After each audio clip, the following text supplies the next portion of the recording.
I say that because it is usually if you study the structure of the Negro community, economically, politically, civically, psychologically, and otherwise, it's controlled by the white liberal, who usually poses as the friend of the Negro, who actually differs from the white conservative in the same way that the fox differs from the wolf.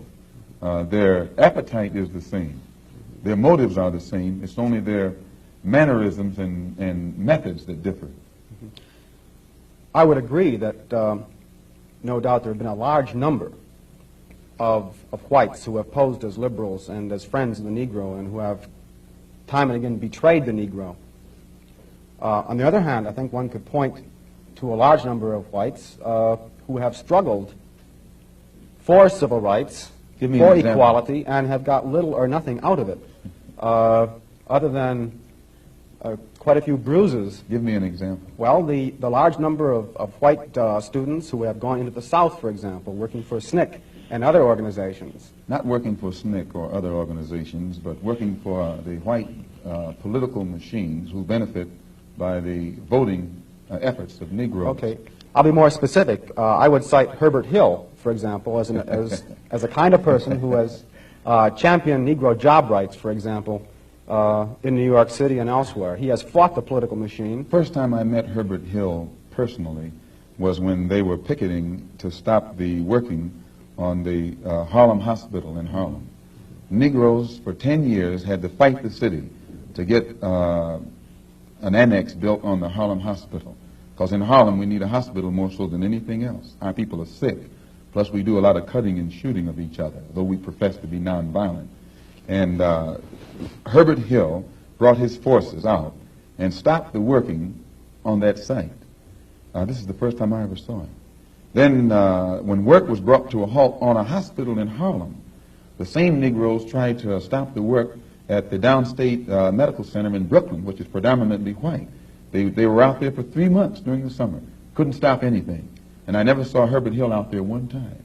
Now, whenever it takes a stoppage of something that's going to affect the white man, you find the white liberal absent.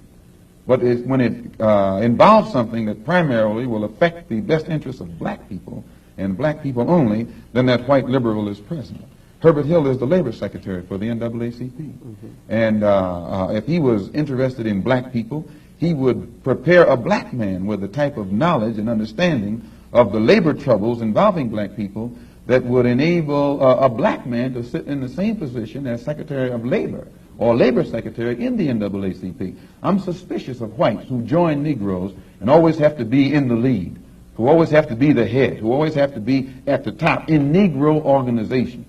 Those whites who really have the interest of blacks at heart, let them give some advice to some Negroes and stand on the sideline. But don't join the organization and then get at the head of it and pose as a friend of Negroes. Well, I would defend his sincerity and his commitment.